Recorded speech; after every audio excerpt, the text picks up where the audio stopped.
قیامت قریب ہے، کیونکہ کل آت قریب، ہر آنے والی شے قریب ہے۔ انا انذرناکم عذابا قریبا، ہم ڈراتے ہیں تمہیں عذاب قریب سے، ہم تمہیں ڈراتے ہیں عذاب قریب سے۔ وہ قیامت کا قرب ہے۔ الجنت اقرب الی احدکم من شراک نعلہ والنار مثل ذلک، جنت تم سے تمہارے جوتے کے تسمے سے بھی زیادہ قریب ہے، اور جہنم بھی اسی طرح جوتے کے تسمے سے زیادہ قریب ہے۔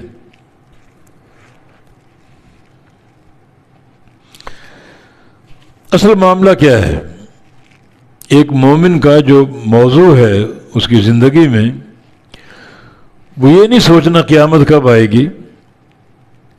بعض لوگ حساب لگاتے ہیں اور بتاتے ہیں کہ فلاں تاریخ کو آئے گی، بالکل غلط۔ یہ قیامت اللہ کا علم ہے، بلکہ غیب کی چابی ہے۔ یہ کوئی نہیں جانتا قیامت کب آئے گی، یہ چابی۔ یہ جب یہ نہیں جانتا تو قیامت کے بعد کیا ہونے والا یہ بھی نہیں جانتے۔ جب چابی کا علم نہیں تو آگے بات کا کیسے علم ہو سکتا؟ یعنی کتاب کا ٹائٹل اگر معلوم نہیں، کتاب کا نام کیا ہے، تو کتاب کے اندر کیا یہ کیسے معلوم ہو سکتا؟ جب چابی آپ کے پاس نہیں ہے تو کیسے وہ گھر کھولے گا، کیسے پتہ چلے گا گھر میں کیا ہے؟ تو قیامت کا وقوع یہ غیب کی چابی ہے، مفاتیح الغیب میں سے۔ اصل چیز قیامت کی تیاری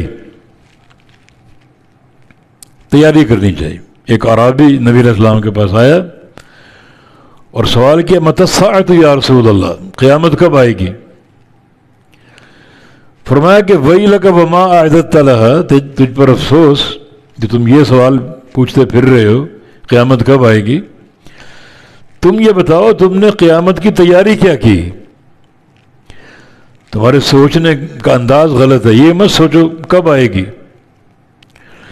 یہ سوچو کہ میں نے قیامت کے لیے تیاری کیا کی۔ یا ایھا الذین آمنوا اتقوا اللہ ولتنظر نفس ما قدمت لغد، ایمان والو اللہ سے ڈر جاؤ اور ہر شخص دیکھے کہ اس نے کل کے لیے کیا تیاری کی۔ اصل چیز تیاری۔